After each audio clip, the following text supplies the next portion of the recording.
সাহাবা সাহাবী সাহাবা অর্থ কী?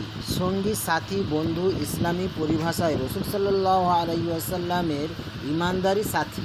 সাহাবা কাদের বলা হয়?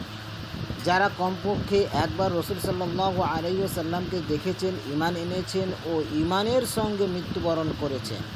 রাসূল সাল্লাল্লাহু আলাইহি ওয়াসাল্লামের প্রথম সাহাবা কে? তার স্ত্রী হযরত খাদিজা রাদিয়াল্লাহু তাআলা আনহা। পুরুষ সাহাবা প্রথম কে? বালক হিসাবে আলী এবং পুরুষ হিসাবে আবু বকর রাদিয়াল্লাহু তাআলা আনহু। মুহাম্মদ সাল্লাল্লাহু আলাইহি ওয়াসাল্লামের মোট সাহাবীর সংখ্যা কত? 1,40,000। কত সাহাবী নিয়ে মুহাম্মদ সাল্লাল্লাহু আলাইহি ওয়াসাল্লাম হজ করতে যান? 1 লক্ষ।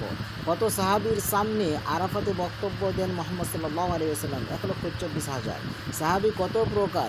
1 স্ত্রীলোক ও পুরুষ। পরে আনসার ও মুহাজির বদর যুদ্ধে অংশগ্রহণ করে বদরি আর মুহাম্মদ সাল্লাল্লাহু আলাইহি ওয়াসাল্লামের কাছাকাছি যারা থাকতেন আসহাবে সুফা। আনসার কাদের বলা হয়? মদিনাবাসী যারা মুসলমানদের আশ্রয় দিয়েছিলেন। মুহাজির কাদের বলা হয়? যারা মক্কা থেকে মদিনায় হিজরত করে আসেন।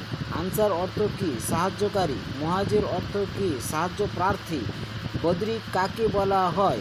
যারা বদর যুদ্ধে অংশগ্রহণ করে। আসহাবে সুফা কাদের বলা হয়? যারা সংসার ধর্ম ত্যাগ করে রসুল মুহাম্মদে তার কাছে থাকতেন।